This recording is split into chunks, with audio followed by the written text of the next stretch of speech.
Good morning, gentlemen. Welcome to the VTEL Business Talk series in association with GBF, Global Business Federation of Middle East. Thank you, Chandrasekharji and VTEL for organizing such a wonderful show. As you must already be aware that objective of the series is speak to the stalwarts of the industry and to understand as to how the industry is doing, what's going on, and what is the way forward. Basically getting all the insights which you generally don't get otherwise.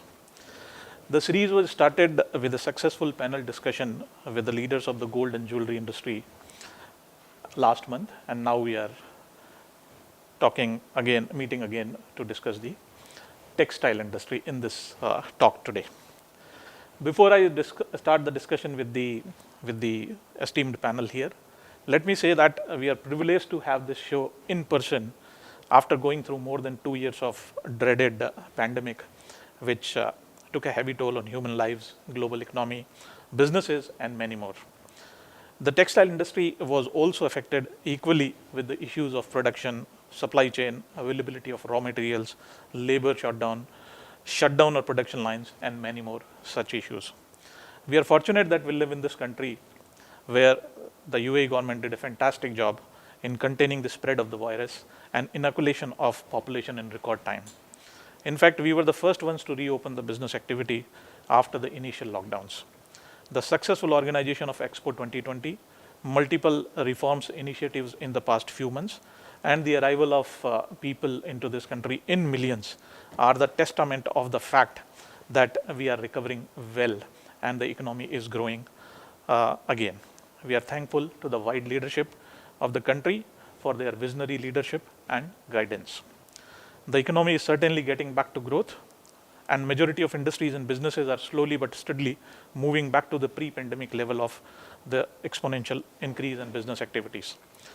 The most surprising thing is increase of the digital transformation and the technologies such as blockchain, metaverse, artificial intelligence, machine learning, which are helping business in multiple ways. Now, while we talk about the textile industry in the UAE, I have to mention Mr. Sami Al-Kamji, who is the Director General of Department of Economic Development, Dubai, who says that the story of the textile trade in Dubai is intimately linked with the story and success of Dubai. Textile merchants from the Middle East region and the Indian subcontinent were among the first entrepreneurs to spot Dubai's potential as a trading and business hub since 1940s. The thing which work in favor of the industry are the pro-business policies, the security, the cosmopolitan nature of the city, rising demand, connectivity to the larger Middle East and Africa region, and the hard and soft infrastructure. With this backdrop, now I would like to start the discussion with our esteemed panel, who are the leaders of the textile industry and also the members of the managing committee of TEXMAS, the Textile Merchants Group, which is the apex body of Dubai-based wholesale textile merchants. Established in the year 1990, TEXMAS offers its members a platform to interface with the government and its various departments to address the concerns of the textile industry. So let me start with introducing you to our panelist today. I'll start with Mr. Mahesh Advani, who is the honorary chairman of the TEXMAS and the owner of Blossom Trading LLC and the popular Govinda's restaurant. We also have Mr. Jagdish Amandani on my left, the honorary vice chairman of TEXMAS and the owner of Malbat Textile Trading Company LLC. We have Mr. Jugal Harvani, the honorary general secretary of TEXMAS and owner of Guru Kripa Enterprises LLC. And last but not the least, Mr. Jay Avtani, who is the honorary joint secretary of TEXMAS and owner of White Rose Trading LLC. Welcome, gentlemen. Thank you for gracing the occasion today. So, just to start with Mr. Mahesh, the question is to you. I mean, obviously our audience would like to understand as to how the journey of the textile industry in UAE has been. I mean, we would like to understand, although it has been said that it started in 1940s when a lot of traders from Middle East and the Indian subcontinent came over here and started growing. But can you just take us through the journey of the textile industry in this part as such? What it was in the initial days? How did it grow? Where are we going now? And what is the size of the textile industry in UAE, if you can? Okay, thank you. Gentlemen, good morning to all of you and Hare Krishna. and salam alaikum. So the textile is one of the oldest industry in Dubai, in UAE. Started actually way back in 1900s when a few merchants came here, and some merchants from the local community also were into the textile industry. Primarily, the market was, the import was mainly from Japan, and the export was mainly the Indian subcontinent and the GCC and Middle East region. The transport facilities were not that great in those days. It only happened when Sheikh Rashid bin Saeed Al Maktoum did the dredging of the creek, and he, established the Jebel Ali port in Dubai, which resulted in a boom of the textile industry and Dubai becoming a logistical center here. The size of the textile industry is about over 10 billion dirhams. It encompasses the textile, which is the textile piece goods, and the garments, the apparel, which is, and the home furnishing sector. So all these three combined come into the larger focus of the textile industry.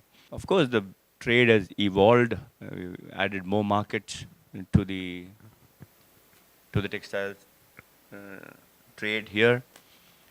Textile TEXMAS today, the TEXMAS and its members today export to over 90 countries around the world. And the import pattern has changed, whereas the heart of textile used to be Japan before, it shifted to Korea, and then it moved to Indonesia and the West Southeast Asian countries. Then finally, it has gone to now a major bulk of the textile is coming from China, and the second in line is India. So this is basically the whole story of the textile trade in UAE and Dubai. Right. I just have to ask you another question related to that only because you spoke about a lot of Indian subcontinent traders coming over here when the Jebel Ali port was made. So, was it anything to do the trade with the population here? Because I understand population was hardly anything, or was it a route to export to other countries using this as a hub? Was it like that, or how was it?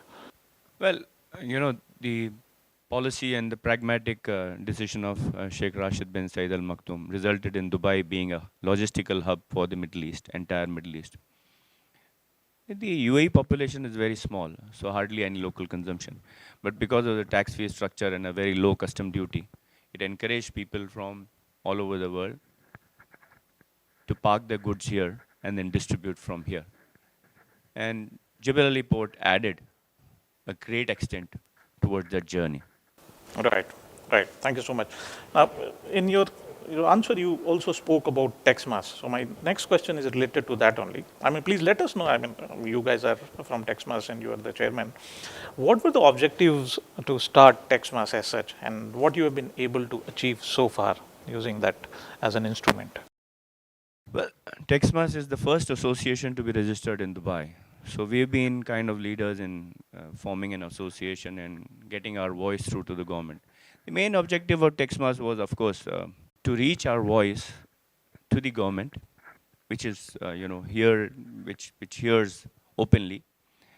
And then if any challenges being faced by the textile industry for the mutual benefit of textile and Dubai brand in general. TEXMAS was formed in 1990 loosely, but officially it was granted a recognition by Dubai Economic Department. Now it is Dubai Economy and Tourism in 1996. Over the years, there have been many challenges, but in the beginning years, the challenge was of not having a secure document when people are doing their sales. So TEXMAS members, when it got together, we started a system that everybody will start to deal against a LPO or a PDC, post-dated check. Now, in those days, a check return or a check bounce was a criminal offense. And any person who was having a cash flow shortage and if his check got bounced, he would be afraid, he would be scared and run away. TEXMAS came into the picture by stabilizing the situation. Otherwise, each and every party who bounced the check, he has to go to the police station and everything. TEXMAS used to be a mediator between the creditors and the party who is involved and get them on the table, work out a solution whereby these checks don't go for a criminal proceedings. And we have over 200,000 checks, and we have handled close to about 80 billion dirhams by settling the dues, by giving them time, by assuring the party in concern that there is a way forward by which he can get back to his business. And that added to the trade and, of course, Dubai in general. So in the initial years, TEXMAS helped do all this, and also getting our voice to the government if there's any port related or a clearance related, custom related issues, if licensing related issues are there, visa related. In those days, the visa regime was very, very strict. So if there was any visa regime, so we have good relation with the Dubai immigration and Dubai labor, Chamber of Commerce, Dubai economy, Dubai custom going forward. These are the main players which are interfaced with the uh, textile industry. And I would say that we have been fortunate that we have got a wise leadership who listens to the voice of the members involved, and that results in the booming of the trade and what Dubai is today. Great. So it feels like now merchants are feeling much more safer and happier than what they were earlier. Anyways, yeah. So let's move on to our other panelist, Mr. Jagdish. A question to you. You know, what do you feel are the advantages of being in this industry? You've been in this industry for multiple decades yourself, and what challenges you feel the merchants are facing now in this post-COVID scenario? We understand that we've gone through a lot of issues in last 2 years. So, what are the advantages and what are the challenges the merchants face nowadays? If you are in the textile industry, you have to be always young, because you have to keep watch what is going on, what the designs are going on now, what the Russians are buying, what color they are wearing, what type of designs are going there, what the Indians are buying, or Iranians or Saudi. You have to keep eye on them, and you have to watch, because if you are not watching, or if you are not there, so you will be out. And designs are daily changing, designs patterns are changing, color are changing. Every country women's are different choice and different color, and you have to keep watch on them, and then you can move this textile industry. In the COVID crisis, and now this logistic has gone up. Petrol price, because of the petrol, that local transport has gone up. From Dubai, around 90 countries, goods are going from here to 90 countries. So you think about that the transport and logistic cost has gone too much. So that is the one reason. And COVID crisis, because of COVID, because Dubai basically is giving most of goods on credit, so that the payments has the crisis. The payments are not coming. The old payments are not coming. That is the big trouble for us. Yes. Then also we have gone out, and we are now trying to be in market. Now it's okay. We will see. Future also will be. All right. So, I mean, what I understand is that obviously you have the challenges in terms of the logistics cost going up. You have the challenges of the credit, and you also have challenges of the constant changes in the designs and the technologies in the industry. Let me add here something. Due to rampant inflation around the world in any commodity, textile is also affected very severely. Goods are in short supply, logistics is a problem.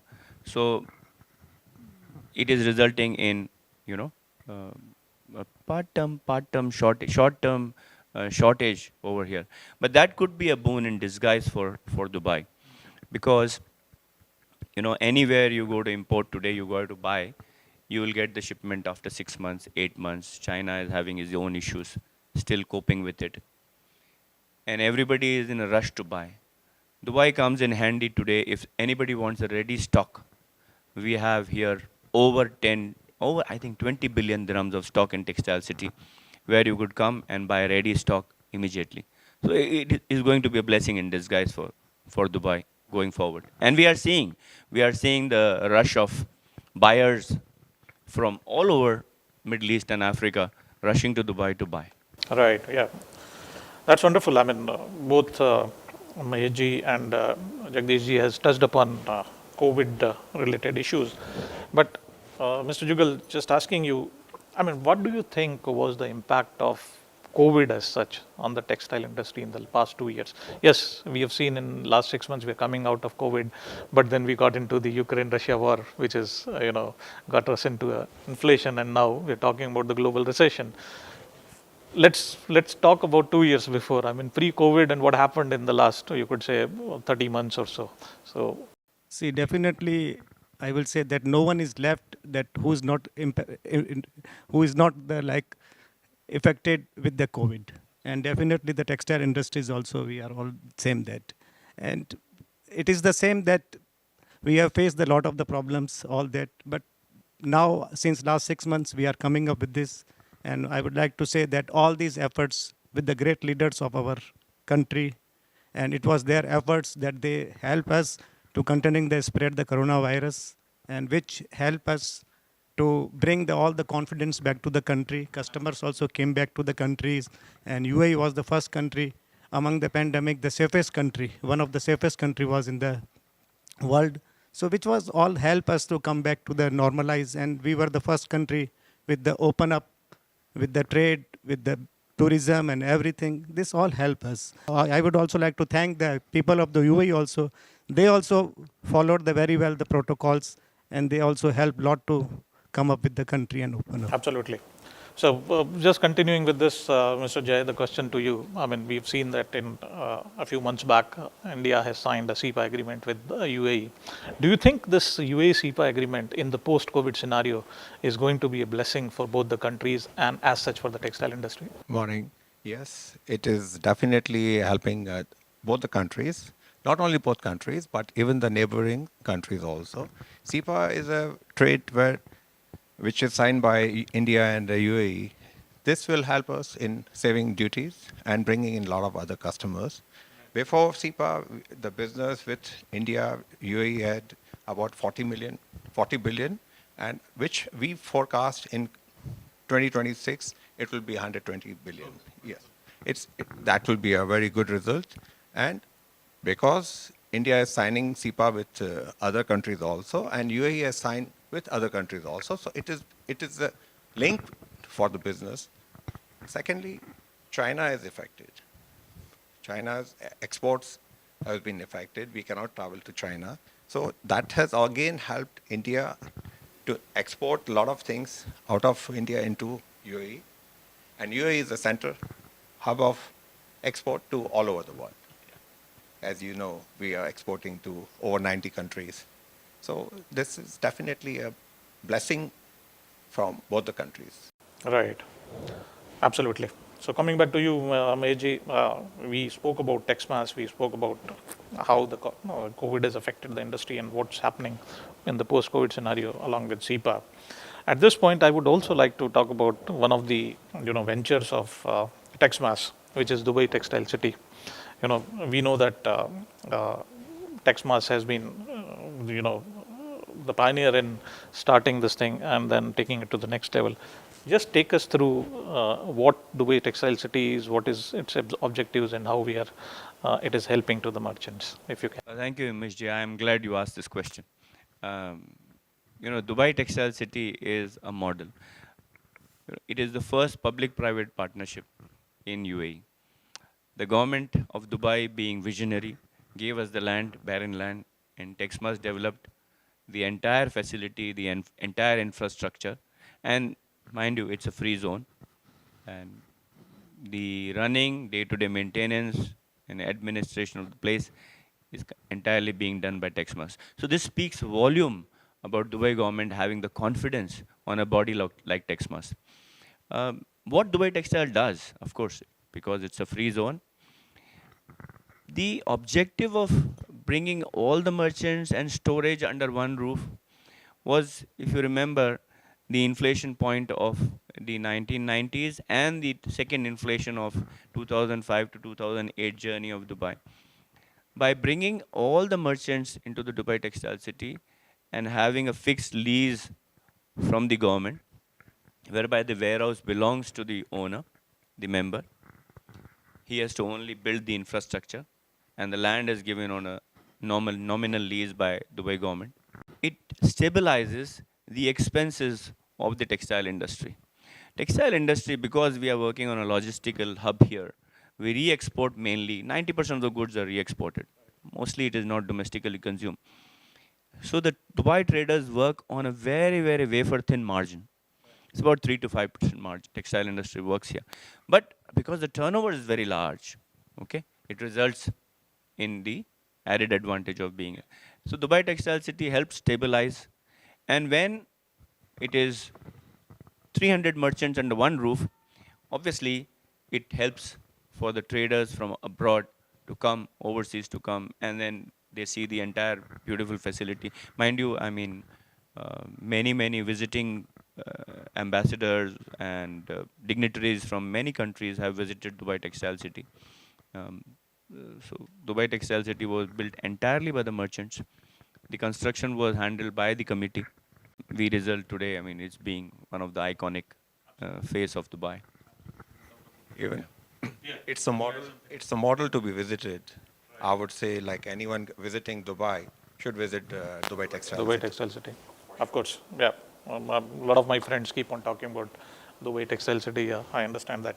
Do you have a kind of a vision for the city as to what you're looking at 5, 10 years down the line?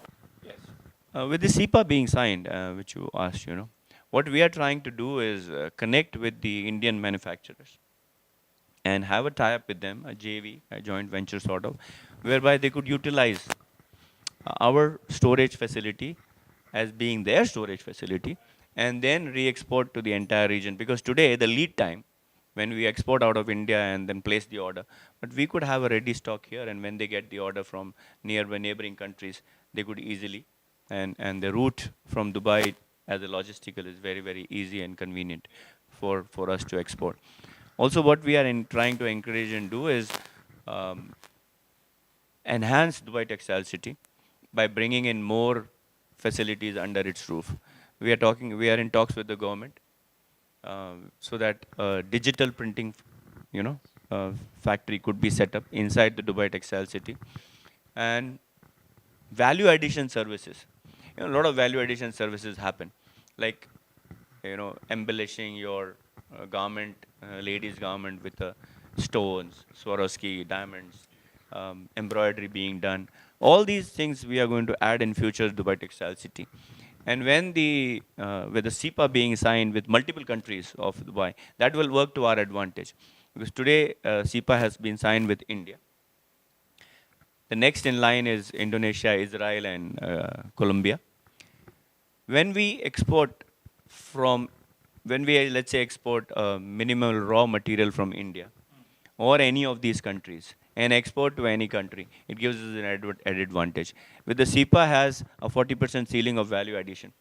So when we do the 40% value addition in Dubai, it will result in the exporting countries which have signed SEPA members at zero cost custom duty.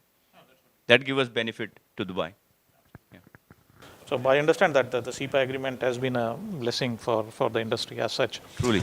Yeah. So Mr. Jay, coming to you, Mr. Mahesh touched upon the digital printing part of the manufacturing side of it. And I understand this, the futuristic technologies. I mean, they are no more futuristic. We are already experiencing them. Do you feel there are these technologies, which could be help to textile industry moving forward? Definitely, that's the only future now. Right. Yes. Before we used to import in anything we make. We used to make minimum 3,000 to 5,000 meters on a print, and it would take a lot of time. With digital technology coming in, it has become very simple, easy, and minimum quantities, and very fast. If we some people have already started digital printing in the country. It's going to be the future of textile printing only in digital. I think the other kind of printings will just vanish. So I understand that these technologies are not so the manufacturers are not, might be so well versed with these kind of technologies. So TEXMAS or Dubai Textile City is taking any initiative of training the people who would be involved in manufacturing? No, even our traders themselves, they are putting in these machines and they have started production here in Dubai itself. Of course, we are importing in digital from all over the world also, which is, the fashion trend is so fast nowadays. You have to be on your toes. If you're not, then you have to cater the things very fast. And digital printing is the route to it. Yes. So actually, one more point I would like to add here, the advantage of the word digital printing. With the growing concern about environment and global warming, digital printing is a non-polluting industry, which is a great advantage. And small quantities can be printed. So let's say if you are having a wedding event, okay, and you want specially something designed for the wedding event, print 100 yards, 200 meters, 300 meters high. Yeah. At this point, I have to touch upon the customers also. We've not spoken about the customer. You're talking about from the industry perspective. Whatever textile industry is manufacturing, obviously it is going to the customer eventually. In terms of what has happened during COVID and post-COVID, do you believe, any one of you can answer this, that customer has changed completely? Their needs, their behavior, their requirements are changed, and you as the industry stalwarts are catering to that change in your own way. Do you feel so, or do you think that no, it's business as usual and we are only adopting the newer technologies? I mean, anyone. Yeah, please. I don't think so. Textile comes into the one of the basic needs. You must have heard roti, kapda or makan. Okay, the food, the clothing, and the shelter is not going to change. This is your basic necessary. Your mobile may change and everything. Yes, of course. I mean, textile, the trends will change, the fashion will change, the printing. One of the more interesting thing about textile is, that it gives, to produce a meter of a cloth, you require many workers to input. With a booming global population, we need jobs, right? And we see that artificial intelligence and robotic technology are making people redundant. Textile is a great place where it could be a job, creating opportunity. And we have seen that in India, with the leadership harping on make in India, the textile industry resulting in creating big jobs. The second large, of course, the first largest is the construction industry, and the second is textile. So Dubai, since we know that it has been propagating the Dubai being the digital economy of the world, so they are asking a lot of skillful people or people who are very much into the technologies to come and work from here. Yeah, so that gives kind of an impression that they would like to embrace as much of the futuristic technologies, whether it is blockchain or the metaverse or the artificial intelligence, machine learning, Web3, whatever it is. All of this will definitely bring a lot of influx of people from different background, different countries, different industries. Does that help to the industry? Mr. Jugal, if you can take that. Yes, definitely, because we have our updated website also in that all our 400 members products are also in that, and definitely customers go through that. And we have the other social media platforms also, and we also keep sending and we update all our products with the social medias, and customers are used to coming here.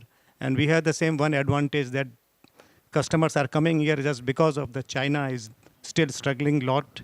And Dubai, as earlier also mentioned, that we have all the traders have most of the stuffs ready, and customer doesn't need to wait, and they can get all the goods from here us immediately, whatever they want. When the customer comes here, instead to going to some other countries and place the orders, here he comes and he buy 1 container, 2 container, he makes the mixed variety of that, and he keeps moves also, and this also helps a lot us. Right.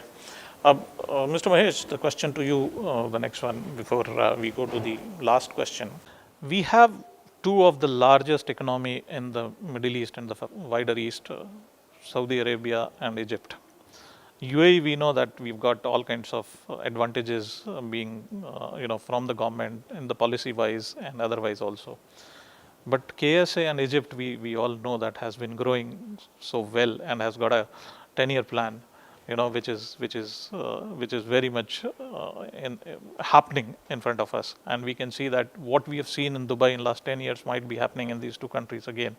So TEXMAS, Dubai Textile City, or the textile industry as such, do you believe that those two countries could work as another hub for you? The kind of model you've created here in UAE can be duplicated there as well? So, it's an interesting question. But if you see the relationship between Saudi and UAE, it's kind of a brotherly relationship. Okay. And Saudi is, of course, opening up today, and it's a major importer of textile. It's in own way. But there are many, many things which Saudis import from Dubai. Because as I said, when you have a quick requirement, as per the season changes, the only market to go ready stock is Dubai. Egypt, of course, for many of our customers, Egypt is a big market. There is production of textile in Egypt, but they don't produce all segments of the textile. So whatever they produce, of course, Dubai customers also buy made in Egypt textile, and they re-export to the entire world. But Egypt, being a big population, is a very big market for us, especially Mr. Jugal here. His main business is in Egypt also. Okay, he he sends a lot of suitings to there. There are a few manufacturers, like Korean manufacturers, StarTex, who have put up a factory in Egypt, but they are mainly catering to the ladies' filament industry, nothing to do with the men's.